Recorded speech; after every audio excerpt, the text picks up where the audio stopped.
Owen Thiele, I want you to go to sleep right now so that we can literally have this conversation in your dreams, which would be so meta. That would be so on brand. That would almost be too on brand for me. But it's never been done. No, it's not. I mean, by the way, we could even get a doctor in here and somehow connect you to my brain while I'm sleeping, I'm and you sure it's a thing. consciously ask me questions. That would be amazing. I'm Well, sure. my hope, my hope is that that is what this feels like. That is my dream for today. Okay, let me tell you what we're going to do. I'm going to read the most truncated bio just for Please. the one person on the planet who just needs a slight intro to the genius that is you. Are you kidding? The one person, more like the every listener that you have. Nope. Um, no, Nope. that's read away. Read away. Okay. Hey, everybody. My guest today is Owen Thiele. Owen is an actor and writer and podcast host. He's currently leading FX's Snowflake, set to premiere in early 2025. We are talking in 2024. He's best known for Theater Camp, I Think You Should Leave, Dollface, Zoe 102, and Hacks. He has a podcast that just came out. It lives under Alexandra Cooper's Unwell Network, and it is called In Your Dreams with Owen Thiele. And he's developing a semi-autobiographical comedy with Alana Glazer and Kent Alterman for Amazon. I first watched Owen be amazing in the web series 86. Um, but also he's been in two Taylor Swift videos, so why I even mentioned any of the other things is just stupid and a waste of time. Honestly, what else is there to say, you guys, except he is a marvel. He's just at the beginning of his extraordinary career. He is the epicenter of young Hollywood, and he is on Little Known Facts today. Welcome, Owen Thiele. That's the only thing I care about. The last thing you just said, that he's on Little Known Facts, that's the only thing you needed to mention. That I'm Okay, on. that is why you are so beloved, because I'm going to list a group of people who all will cut me if I don't say they are your best friend. Molly Gordon, Emma Chamberlain, Jordan Firstman, Sabrina Carpenter, Cassie David. That's just the beginning. And I see that one of your greatest qualities is being a friend and Well, knowing how to be a friend. my mom would say, I'm a professional friend. I'm, I'm a professional friend. No, I think what's so I think when I first I think it's so interesting. I'm doing press right now for In Your Dreams, hence why I'm here. Thank God for you. And a lot of the things that people are asking me are, how do you stay so close to all of these famous people? And I think what my trick is I think a lot of people just treat famous people like famous people, and they're in awe of them, and they're like, wow, you're otherworldly. And I think because I went to a school in LA and I was around so much fame and success, I'm kind of unbothered by it. Yeah. Um, so I think for me, I just treat them like like if I don't agree with something, I'm gonna say I don't agree with it. I don't need to be your best friend. And I think actually that makes them be like, oh my God, I need you in my life. I think it goes the opposite way. So I would say I think that just being honest and communicative, whether it's a famous person or your family who you grew up or whatever, I think that's my trick in being the professional friend that I am. Well, I wouldn't use the word professional, although I appreciate it. I think it's loyal, and I think loyalty is actually a quality that I admire so much. And I want to go back because I do know, like, if people scour the internet, which they are now doing, they will like find a video of you singing at your Crossroads High School talent show.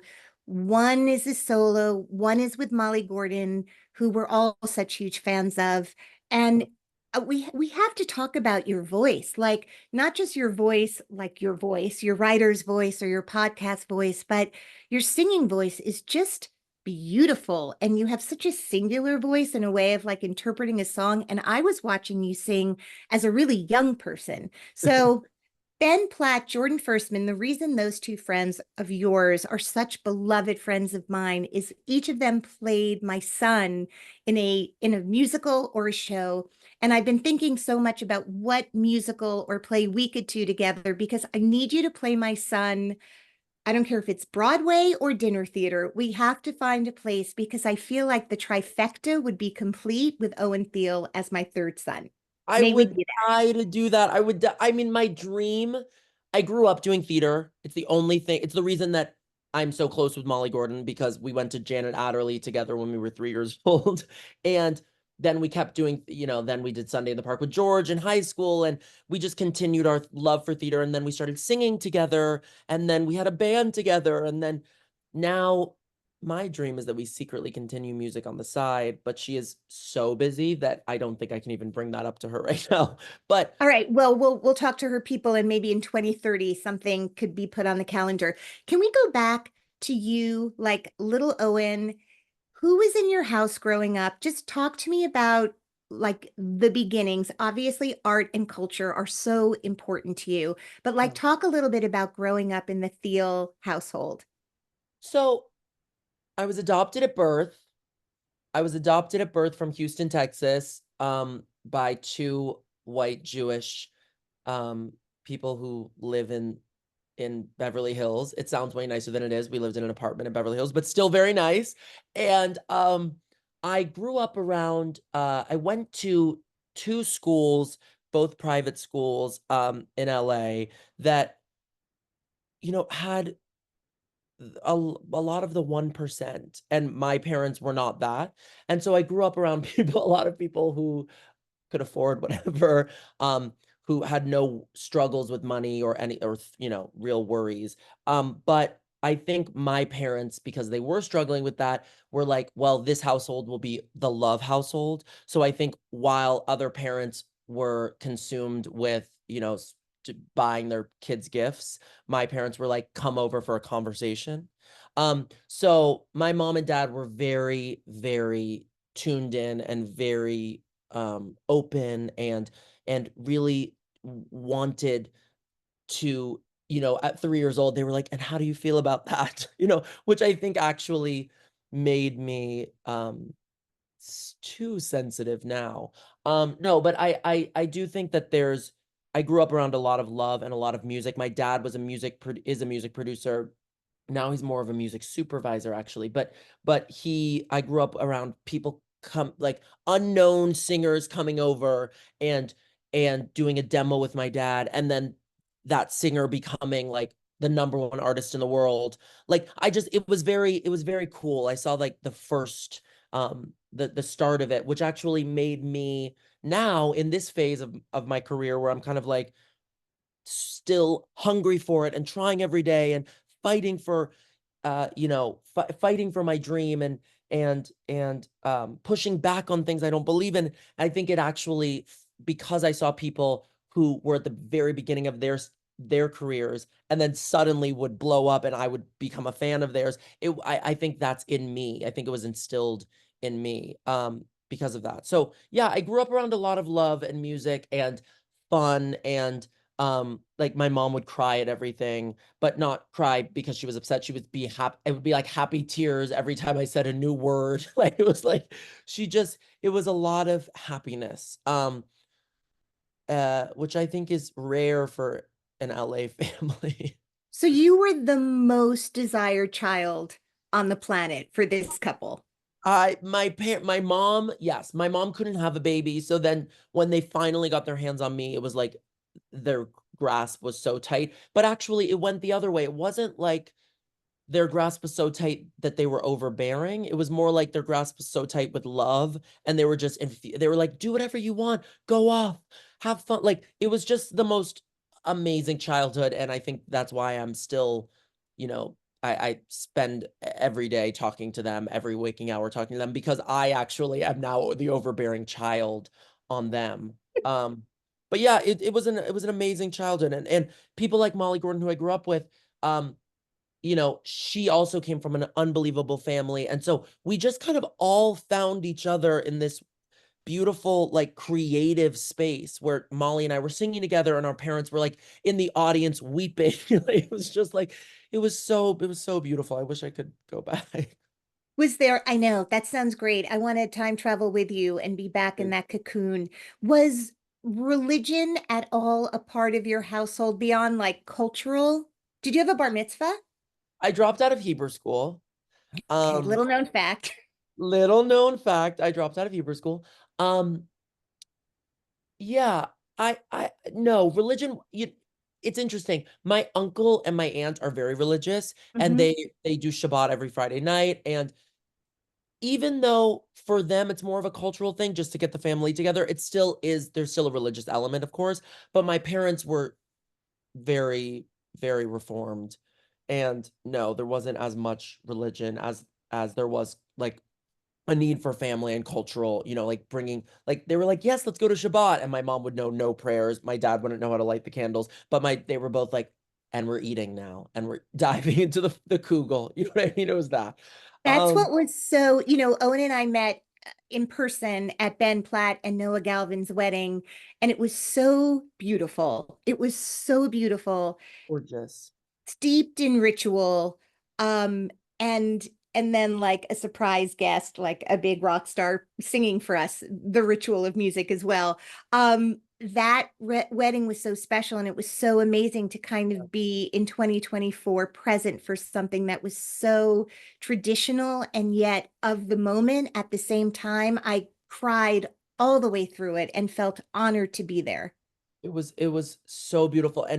And Muna coming out and performing, it was literally like, oh my God, I'm in temple the entire night. I'm ultimately in church. I was like, whoa, there was religion and then there was musical religion. Like it was just Yeah, like you were, and then there was tears because you're watching your friends. I was watching my friends grow up, and yeah, yeah. even like seeing my friends who I haven't seen in a lot, like Catherine Gallagher, who's one of my dad and his dad and her dad were so close. They still are, but they did music together. I remember Catherine and I traveling to San Francisco to watch her dad do a residency with my dad.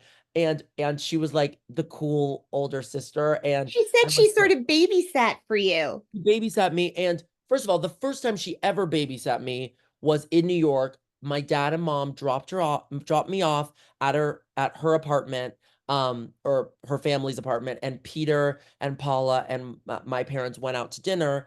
And Catherine whispered to me, she looked at me and she goes, "I'm gonna leave the apartment." And I was like, I don't think we can do that. And she's like, we're going to leave the apartment. And it was the scariest moment of my life. Of course, we just went to a bodega, literally on the end of the block, but leaving the apartment, I was like 7, leaving the apartment, and it was such a whirlwind. And she was like, do not tell anyone. And then of course they walked in, and our parents walked in, and I looked at my parents and I said, we left the apartment and went to a bodega and we got ice cream. Like I was like unable to not say it. But anyways, Catherine and I went to San Francisco years later, for a residency for our parents for Peter's residency that my dad was like the musical director of. And we had that same thing where Catherine was like, she was 19 maybe, or 18, and she was like, I'm gonna get a drink. And I was like 13, and I was like, I'll take a Coca-Cola. And she was like, no, no, no, I'm gonna get an alcoholic drink. Like it was just hilarious. It was like she was always my older sister. And then seeing her at Ben and Noah's wedding, and her, I mean, I've seen her since, but just like knowing that she's in the group of people getting married now, I was just like, it was so unbelievable. It was Well, let me unbelievable. ask you, because you are also famously in, for someone your age to already be in basically a marriage for 10 years with Jared Elner. You guys are very generous with sharing bits and pieces of your relationship with the public. Yeah. You have, to me, like I feel like you've figured out how to use social media for good, which is such a powerful tool if used in the right way, and sharing your love and just showing what love can look like to people who may live in places where love doesn't look like that out loud. And I want to talk about how you guys met and how he feels about being part of a couple where one is very public in their pronouncements of everything going on every day of their lives. So It's like the Truman Show. no, he's living the Truman Show. He is living the Truman Show. Um, that's hilarious, by the way. I have to tell him that. That's gonna if I that will be his new bit. Every time I do something, he will be like, I'm living the Truman Show. Um, I think that first of all, we met in college. We met like the first week of college. Where did you go to college? I went to NYU. He went to Parsons. I went to NYU for literally 2 weeks. I dropped out after 2 weeks. I was enrolled. I took a leave of absence, so I was technically enrolled for the year. But after 2 weeks, I was like, I just can't learn anymore. I was like, I Wait, can't. you were like, this is not for me. You knew that right away. Did you have like a breakdown, or were you like, where am I? These are not my people. I'm homesick. What's funny is I was so homesick. But what's funny is actually they were my people. I was in theater. I was in Tisch. So it was You were kind in of like theater camp. I was literally in theater camp. So they were very much my people. It was not that. It was more that I was homesick, but also I was like, why are we studying this? I couldn't wrap my brain around it. I was like, let's just make. I was Let's like, go.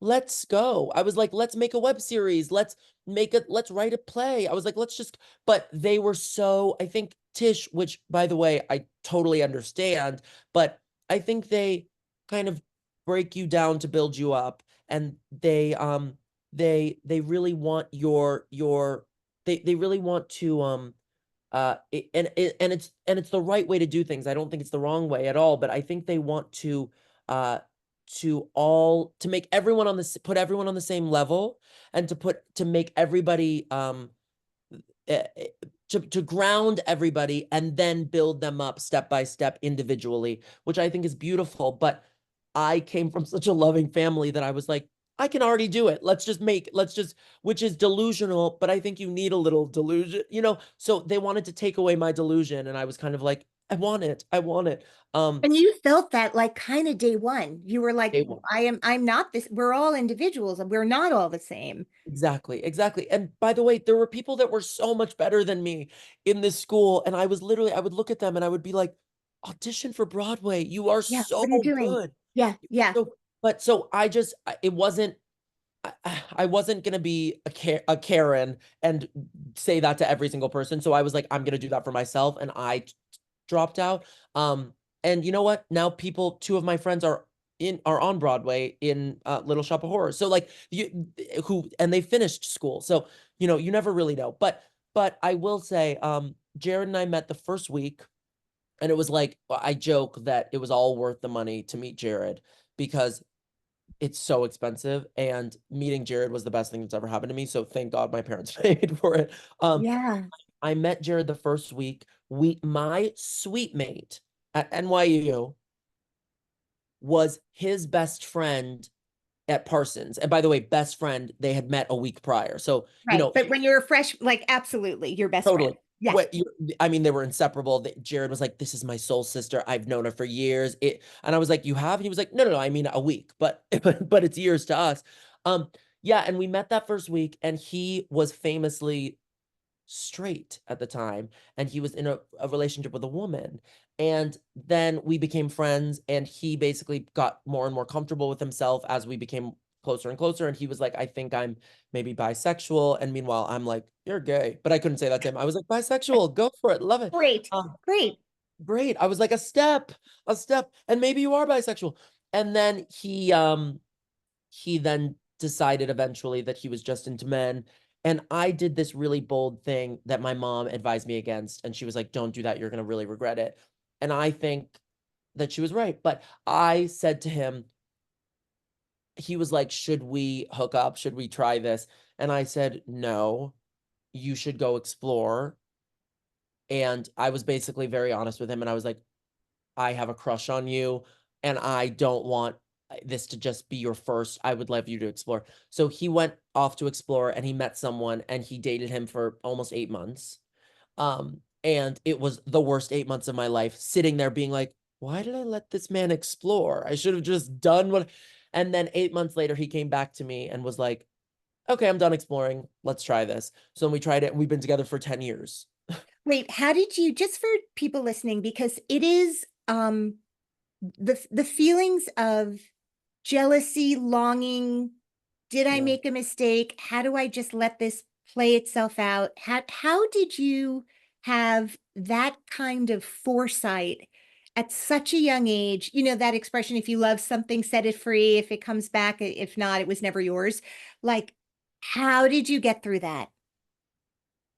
It was the worst time in my life. I think I learned that through How to Lose a Guy in 10 Days from Kate Hudson. Movies are so important. I really think I learned that expression because that's her whole thing in it, where she like has to make him fall in love with her, and then later she's like, okay, I'm gonna let him free, and then she's becomes obsessed with him, and she's like, let hopefully he'll come back, and of course he does, and it's a beautiful thing, and I think I loved that movie so much, and Andy Anderson was her name, and I like it's like stuck with me. That movie is stuck with me in such a profound way, which is so hilarious, but So you Andy Anderson did.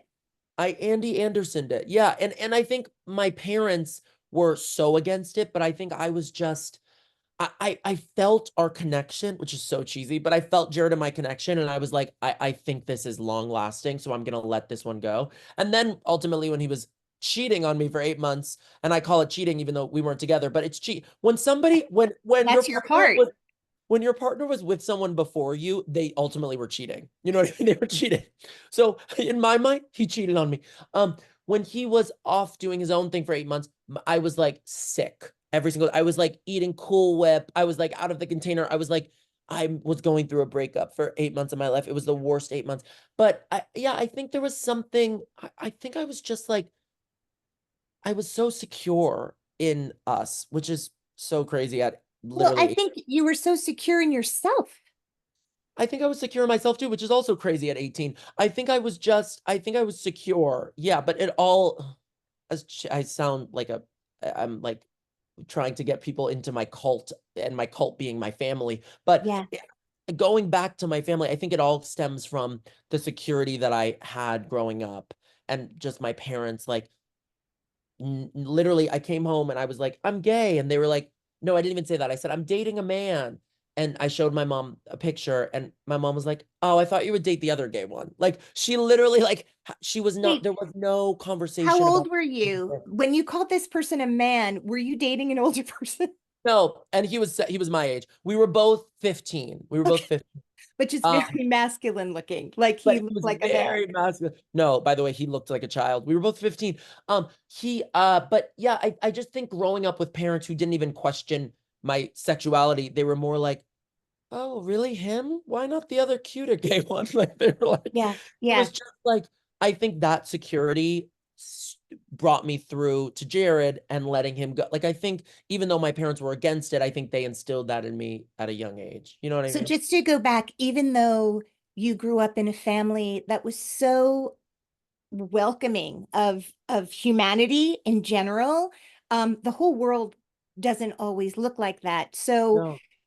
so you come home obviously to say it and to have it experienced in like such a beautiful, loving way. Like I think every episode I do, and you're like 450, is really just how can I steal from my beautiful guests what their parents did, right? Like it's so overwhelming being a parent. And so when I meet incredible people, I just love to hear sort of what were things in their childhood that either did or did not help, right? Like some people ran away from home to do art, Yeah. and some people were encouraged to do it early days. So I want to be, Julie Platt is my number one go-to. She has 5 kids, and they each think they are her favorite. And I feel like, oh, that's a magic trick.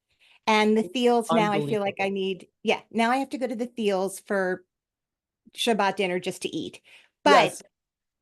did the world, I mean, I imagine you were in progressive schools. Was it a big deal for you though? Were you disappointed? Were you scared? Were you like, wait, this isn't what the world looks like for the most part. So what is my place in it? Yeah, I think I was really afraid to say I was gay because I watch so much TV TV and movies and uh, it's portrayed the opposite way where kids are running away from home like you're saying and I think that's the majority of the world, which is just it makes me so sad. So I think that was I think that was inside of me where I was like, "Oh, will my parents not?" I think when you're anything other, I think you think that your families or your loved ones or whoever won't support you, and I was so lucky to have immediate support. that I didn't even have to like utter the words. They kind of just knew what I was saying. Like it was like I was falling back and they were just there to catch me, which Right. is so beautiful. But yeah, I went to a very progressive school, a school where we had National Coming Out Day, and people who weren't gay, who weren't even on the spectrum of gay, would come up on stage and raise their hand and say that they were gay because they were just it was the cool thing at my school to be gay. So these straight people, like everyone would rush the stage when it was like, who's gay, who's coming out today, like everyone would rush the stage, and partially in solidarity, partially You're like, I'm going to stay in the, I'm staying in the auditorium. no, totally. I was like, Wait, okay, so now I'm suddenly straight because I'm now why are you confused. guys all gay? I was like, I Yes. want to be anything but you. Yes. Like it was What do hilarious. these words mean exactly? Wait, I'm Right, not sure now. I think I'm the right. opposite of you. Right, exactly. So I was so lucky that that was my school that I felt, yeah, but I think, like I said, when anything is different, even if people are rushing the stage, even if your best friends are like, none of this matters and we're so proud of you and supportive of you, and your family like is holding you when you fall, I think even still, there's still like a sense of other, and there's still there's still I think it's still you're still scared. I think that's normal and natural. And I when I tell this story to my cousin who lives four doors down and who's bisexual, and he and I love my aunts so and uncles so much, but they have a different way of loving. And so I think even my cousin who's bisexual was literally who lives four doors down was dealing with a different set of parents. Right, And I think right. everyone deals with different things. It doesn't matter if you go to a progressive school. I think there's still levels of support. And I was very lucky that I had 100% support, almost too much, where my friends are like literally wanting to be gay now. But yeah, I think You made it look so good, and your family made it look so good. I think I was lucky, but it is really scary. And I think I say these things with like a level of, I have to remember that I was very lucky, but just like I said, four doors down, someone else wasn't, so Yeah. yeah. Not just a neighbor, family, right? Family, Like exactly, not just, exactly, right. Well, how exactly. lucky Four Doors Down has you as a cousin, four doors Yes, up. Like that's yes, lovely. absolutely. I found you, first of all, I'm going to admit this. I was watching 86. So Cassie and her family, I know them well. I love them so much. Lori David Lovely. loves you so much, vice versa. Romy, the whole gang. Lori was like the reason that well, I've always sung, I've sung since a young age, but Lori would make me in seventh grade. I went to Crossroads in seventh grade, and I became fast friends with Romy David, Cassie David's younger sister. And Romy and I would go to their house, and we would sit for dinner, and Lori would look at me and say, in order to eat, you have to sing us a song. And I would sing a song, and I would play piano and sing, or play ukulele and sing. And it was it actually developed a skill in me where I wasn't afraid to perform. And I remember the hesitancy, like I remember sitting there being scared and hesitant and not wanting to. And I was always a performer, but I think just like going to someone's house and needing to sing was just kind of made the whole thing seem easy and fun and natural. And so she kind of, and I credit her for this, she like made it easy for me to jump on stage and perform. Like it's almost like improv. She almost kind of made my love for just like spontaneity. Like it's really she's really created something in me that I actually hold still to this day. So Was Larry David there at those dinners? Larry was at a few of them. I don't know if Larry loved the singing portion. I think he was kind of sick of the singing portion. But Lori loved it so much, obviously. And it's yeah, I credit her for that. I really do. Well, She's I had the ukuleles on the podcast because I love them so much. And Lori told the story, and I can see now exactly why it manifested itself in this moment with you. When Lori was like in like camp, sleepaway camp, I think, everyone was singing, and then the chorus director was like, Lori, just mouth the words. don't sing. And like as a young person being, by the way, not a professional situation, right? They weren't singing at the White House or at Madison Square Garden. Right. Camp, right? Where everyone's supposed to just be having fun. And this person shut her down and turned her flame off in such a huge, first of all, publicly, but also that stays with you. And Yep. I think her desire, because I see this all the time in the way she really champions, and also she gets such talent crushes on people, like incredible talent crushes. But I think when someone has done that to you, you're like, you're raising detriment, like you are out in the world making sure Yeah. nobody else feels like that. It Yeah. killed me when she told me that. My God, that's horrible. And she literally did the opposite for me. She was literally like, "You have a voice, use it." She was like, Yeah, "Use it." It was yeah. amazing. And she still texts me. She's upset with me. She's like, "When are you putting out music?" She's like dying for me to put out music. I know. But Well, I led with that because when when I'm Googling like a crazy person to learn about things about you that yeah, haven't been asked a million times, um, my God, like you just have a really beautiful voice, and obviously you're a very beautiful person. So the combination of hearing that voice and getting to see this face, really would be a gift to mankind. But you will all in due time. Your plate is so full. We have to talk about. I'm obsessed. So what I wanted to say is I watched you on 86, and then one day my daughter and I, Georgia, who you sent a video message to who I just a love. week for her I love. 21st birthday. Georgia, we love you. We saw you walking down the street. You were visiting New York, and we were so starstruck. We were like, we could go up to him and say, like, hey, we're friends at Kazi's, but we couldn't because it was Oh like my God. we What were was out of our minds. where was I walking? I don't know. This was years and years ago now because 86, we had just like finished watching it. Oh, can And I be honest? so In New York, Kazi and I, for like 1 month, because of 86, were famous. I literally thought my career had started. This was 5 years ago now. I was like, wow, I am, I am ultimately Jennifer Aniston. I was like, I am so famous because of this web series, because Kazi did such a good job with it. First of all, it's so well written and so well executed, but also because I think there wasn't really web series. Like I think Broad City had a web series, obviously, which, we credit everything to. And then there was a kind of a blank, a blank, a moment in time where there was nothing. And then when this came out, everyone was like, binge. It was you would sit there on your computer and binge it. So I was famous in New York for like 1 month. And I remember I wasn't famous in LA because no one cared in LA, but New York, for some reason, people cared. And I remember being like, texting my mom, being like, I have to go back to New York next week. My mom was like, for what? And I was like, just because I feel really good there. to be adored, to be adored. Anyway, yes, yes, it was sort of the beginning of the web series Yeah. movement, but also because it captured a voice and a generation and a way of the way that romance was happening in the world for a specific group of people that was brand new, right? Like people did not have phones as part of their love affairs and how they met people and all the ways in which when do you post, when do you not post, when do you like, when do you all of the things.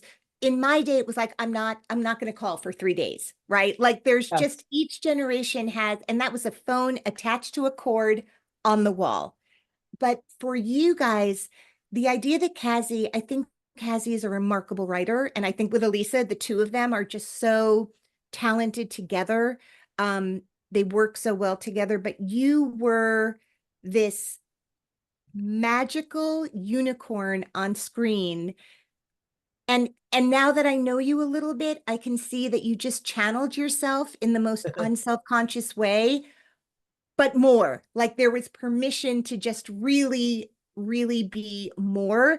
Anyway, so that was my first, like, I have never been starstruck. You were the first. And then just a couple of weeks ago, Alex Cooper was walking down the street in Tribeca with her husband. And I, again, could not, I thought I could go up to her and be like, I'm a daddy gang member. It's a middle-aged woman, By the way, she would love that but would not my change my daughter. life. I would love that. How amazing is she? She's unbelievable. Well, my dream is to have, everyone's like, who's your dream? Like, you want Oprah on your podcast? I'm like, no, I want Alex Cooper on my podcast because Yeah. she's managed. And I feel like by having you, it's like there's a little Alex Cooper on my screen today. But the thing that you and I were talking about is her ability not just to do really relaxed, wonderful interviews, is when she does episodes where just Alex Cooper is telling a story about her life for a long time. It's a TED Talk each time she does that about something so universal and personal. And I were kind of marveling at her ability to do that. And then Yeah. I watched your first episode, Owen. Your first episode of In Your Dreams is just you talking to a camera for those who are going to watch it. And sorry, my dog wants to meet you. And if you're just listening, Owen is basically telling you a story for almost an hour. And you have the ability to just share your life in a stream of consciousness way that is really one of the hardest things for anybody to do. How how did that go? Were there many tapes? Did you do it many times? What was that like? So no, I know that a lot of people on who do solo podcasts, especially like the pilot episode, have to do it a lot of times. And I think I was expecting to do it 100 times, but I realized something. I realized that I have ADD when I speak and I go here and I go there and I'm just too honest with I probably shouldn't tell certain stories that I just do. And I was like, I remember going the full way through and I was like, oh God, I was so ADD. And I told that story that Jared will kill me about. And I told that thing about my mom that she will be upset about. And I talked about my friend who lives in Peru who would be so mad at me saying her name. Like I just remember, and I was like, you know what? This will set the tone for my podcast because ultimately I am unfortunately an open book. Um, and also I think that the reason that I'm doing this podcast is because I have such long conversations with my friends on FaceTime or whatever, and we are just talking at each other and telling each other the most insane stories, and it's the most fun I've ever had listening to my friends' stories about her, going to her ex's house and them hooking up and then her needing to use the restroom and then the toilet not flushing, whatever it is. I'm like, oh my God, this is genius. And I just remember being like, you know what, if I can give that to a few people in the world who don't have friends like that, or, I was like, let's do it. So I decided not to do it again, which was a very tricky thing for me. But Alex watched it and she was like, let's put it out. Let's just do it. She was like, you might regret some things you said. And by the way, so fair. She was like, we all regret things we say on podcasts, but I was just so open that I was nervous. And she was like, yeah. And you know what? It's your decision. And she was like, I've done things before that I regret, but ultimately we look back and we're proud that we did them. And we're proud that we sat down and talked for an hour about something. So I look back on it and I'm like, my boyfriend hated me for a week and, all of these things. But I think it's just dipping your toes in, putting yourself out there is the hardest part so yeah, it was tough though. It's hard. It It's was hard to amazing. speak for an hour. But It's hard. but yeah, I mean, I know there's producers or camera people. It's not like you're alone in a room, but it can feel that way because obviously, I don't know if they're giving you like a thumbs up behind the camera, but it's hard to know how it's going, right? Like it's hard Totally. to know. Totally. How did And you you find can't out? I couldn't see them because there were two producers in the room, but I couldn't see them because I have such bright lights on my set that I Mm. couldn't actually see what they were doing. And I'm so lucky to know that then when the lights came off, they were like had tears running down their eyes because they were laughing, but they couldn't laugh out loud. So they were like laughing internally and then crying because of it. So I was like, okay, I think it went okay. And then watching it back, I was like, is this funny or is this just insane? I was like, but I just did it. I put it out. So it's Well, it out. was so authentic. Tell me about how you found out. First of all, tell me how you met Alex Cooper. Was it through Kazi or other channels? And how did you find out that she would like to have you on her network?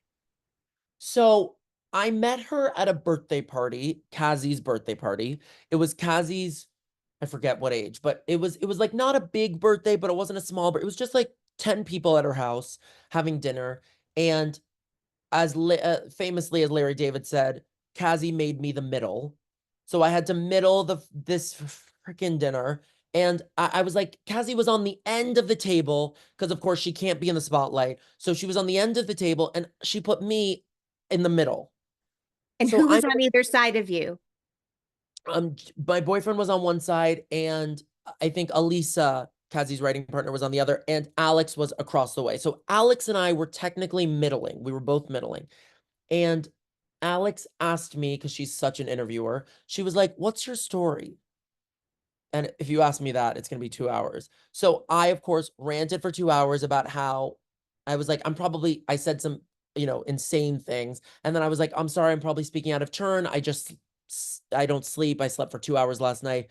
And she was like, is this a normal thing? And she was literally Oprahing me. She was like, why don't you sleep? She was asking me these questions that she knew she would get a good answer to. And I secretly saw, and I saw it. So I also knew that I was like, I can do. I put on a performance face. I saw her camera come up, and I saw a little. I heard the ding, and I knew she was recording me, and I was like, oh God, and I just was like, when a camera's not on me, I'm still like, let's go. But when a camera's on me, I'm like, I go to 100%. So I was at 100%, just middling this table as much as I could, trying to bring it back to Kazi, but also then narcissistically being like, and that's why I am, I just, of course, brought it back to myself. And then after that, I had a meeting with her that Kazi set up for us because she was like, I need you guys to somehow meet. And on the call, it was supposed to be a general meeting, and she was like, "You're the next Unwell podcast." And I was like, what does that even mean? I was like, what? And so it just started from there. But all thanks to Kazi being like, there's something here. And also, Kazi has always told me that I need to speak into a microphone. She's always said that day one of 86. And so, how does it then come to fruition? Like, are there other people that work at Unwell that sort of help you carve out like the set is going to be filled with like your favorite Disney and pop stars posters? And this is a childhood bedroom of, does that look like your childhood bedroom or is it? So yeah, it's like based on what my childhood bedroom looked like. I didn't have every poster. I had like 10 posters, but I had a lot of DVDs, and it was a mess, and it felt like the whole podcast is about how I don't sleep, and when I don't sleep, I'm spiraling about conversations with friends that I've had about how I'm spiraling about how I'm gonna make it in this industry. Like I'm talking honestly and open about my hunger for friendship, my hunger for love, my hunger for fame, whatever it is.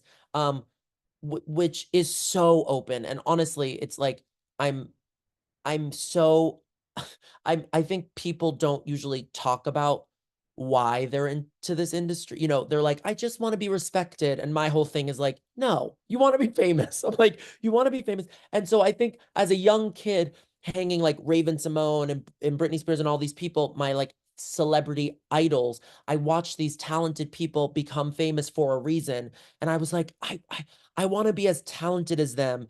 And then subconsciously I was like, and I want to be famous, So I think having a set where all of this fame is around me, like my childhood bedroom, that's where the inspiration came from. And I have the most amazing team at Unwell who literally sat with me and slaved away with me for days. We like we covered the windows. There's two windows usually behind on my set. I'm sitting in front of posters, but behind those posters are windows that they Unwell plastered over, and they just like they changed the entire room. They're unbelievable people, and I'm so lucky to work with them, and they have brilliant ideas, and it was such a collaboration, and it was amazing. It was unbelievable. It was great. I'm trying to think of the Willy Wonka quote. It's like, do you, I think he says to the kid, like, do you know what happened to the boy who who wanted everything or something like that. And Willy Wonka's like he lived happily ever after. Right? Right. Like you think it's going to be a lesson about like greed, but actually, if you're a good person and you want certain things, it's very possible to like live and love chocolate and actually win, right? Like you can win Totally. in that way. Do you feel like, I think it's very brave to say out loud, like you want to be famous. I think I grew up at a time where there was so much shame around wanting not just to be an artist, but to have people be vocal about what you do and clamor to be around you. You are around because, as you said, you grew up in Beverly Hills, you grew up near Hollywood, you grew up near people whose families were already doing it or they've achieved it on their own. And then you're holding up the espresso sign at Sabrina Carpenter's concert. Like you're the Courtney Cox of Bruce Springsteen's, you know what I Oh mean? Like my God, that's you're that, hilarious. right? Like you're that person now. And your boyfriend, is the stylist for like the most popular people on the planet right now, and you're doing a Taylor Swift video, two of them. I don't even know how that happened. I mean, I can only keep you for 7 hours, but like your proximity to it and you're living it now. Like you're not Truman Capote, who was sort of around all the swans and like trying to be friends with them and to get you're in the circle. It's you too. You're not a Nepo friend. Like someone now could be friends with you and they'd be called a Nepo friend. Oh You're my God. doing No, it. that's not true.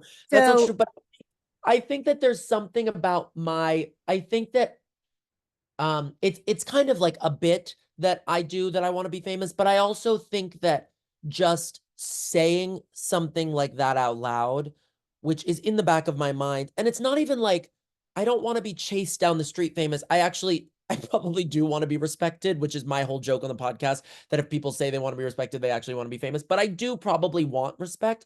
But I think that just saying it out loud and letting my subconscious free of that actually allowing me to speak more honestly on the podcast. So it's kind of like helping everything. Um, yeah, you know what I mean? And yeah. like I think to like go up to people like Haley Bieber and be like, how do you do it? I want to be famous too. I think is so refreshing for her because she doesn't actually have people do that. So I think that's also it's fun for famous people to meet somebody who's like I want what you have, and I don't want your relationship. I don't want your love. I don't want your money. I want your fame. I think they're like, what? It's like hilarious. So now, okay, so the line is, by the way, but Charlie, don't forget what happened to the man who suddenly got everything he always wanted. And then Charlie says, oh, and you have to say what happened. What happened? He lived happily ever after. I love that. So I I feel love like that. you're on your way. I am Willy Wonka, which is so sad because Willy Wonka is a delusional man. But I am Willy Wonka in that I think that you can have the most amazing family and most amazing friends and talk about pooping yourself on a podcast and also be in an FX show. Like I'm like, let's do it all and let's see what happens and let's see what works and let's not be afraid of anything. And I think people are so afraid, and I'm lucky that I don't sit at a corporate job, but like I encouraged my friend who does sit at a corporate job who like dreams of being on TikTok. I'm like, start a TikTok. Who cares? What if your boss finds it? I'm like, start a Tik, live your life. So now she's blowing up. She has 100,000 followers. She has more followers than me. It's like, it's just like, I'm like, do it all. Everyone should do it all and throw things against the wall and throw spaghetti against the wall and see if it sticks, and whether that's in a corporate job, whether that's, um, uh, with love, whether that's whatever it is, I think like you should just try everything. Well, I just want to say, as someone who, who has scrolled through TikTok, I'm not an active member. I had to get off. I got on a very scary algorithm where I was seeing stuff that was like really like scary war stuff. And so I just had to get off.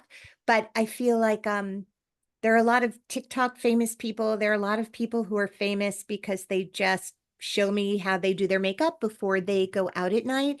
But you're a comedian.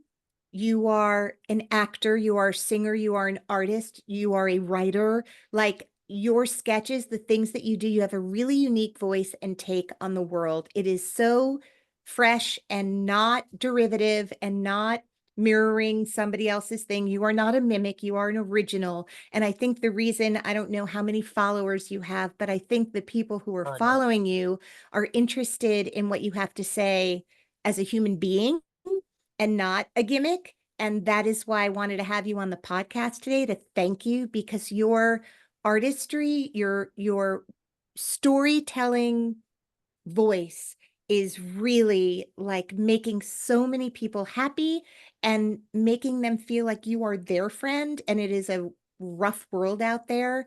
And the idea that like the other people, you can read about Owen's, maybe sleeps 2 hours a night and seems to be functioning. Only presidents and like world leaders can do what you do with so little Oh sleep. my God. And thank you for being on Little Known Facts today. I'm so honored to go from fan to friend. It's such an incredible feeling to get to talk to someone whose work has given me so much happiness. And that is you, my dear friend. Before I let you go, is there a little known fact that you can share about Owen Thiele? So I gave away my little known fact. I was thinking that I was gonna say that I was kicked out of Hebrew school. Um uh uh I was kicked out of Hebrew school for texting um a piece of gossip. This is so me. A piece of gossip to it was basically like a it was, what's that phone? It's like telephone. It was telephone. I texted a friend of mine who then texted a friend, and suddenly it ended up, literally, this is a true story, on somehow in the rabbi's phone, on the rabbi's phone. The rabbi got the text that somebody had kissed somebody in the parking lot of the temple, and the rabbi got the text. I think it must have gone to a parent even, and then the parent texted the rabbi. But literally in the span of an hour and a half of Hebrew school, my text went to the rabbi, and the rabbi took me aside after and said, "This is, I don't, if you want to come another day, you can do that, but we cannot have you with these your friends because you spread gossip, and that this is about religion and spirituality and grounding yourself in this, and this is not about gossip or." And I then took that as a sign to just have a party and not learn about the religion. So I just had Yeah, a yeah, yeah. six I had a bar mitzvah party, but I never actually was bar mitzvah. So that's my little known fact, that I was kicked out of Hebrew school for spreading some horrible gossip, which actually I think was good that the rabbi found out, because I think that if these two kids were making out in temple, I don't think that's a good look. So I'm No, actually and actually, I hope those two were also asked to not be a part of Hebrew school, at least on Tuesdays and Thursdays, exactly, because exactly, and they were also, not. They had bar and bat mitzvahs, and I went to their bar and bat mitzvah, and the rabbi who kicked me out did their bar and bat mitzvahs. And actually, I joke about the rabbi because the rabbi now is a dear friend of our families, and we love him dearly. But it was very funny that I was kicked out for gossip, and now I'm doing a podcast where I'm like sharing any gossip that I it's all talk about meta. It's all full circle. All right, Owen Thiele, I love you so much. love you. Thank Thank you. you for having me on. This is such an honor. You've had the most amazing people on, so to add to this list is just a dream. Thank you so much for having me on. Thank you. Have the best day, and I will see you soon. Love you. Thank you. Bye, darling. Bye. Bye.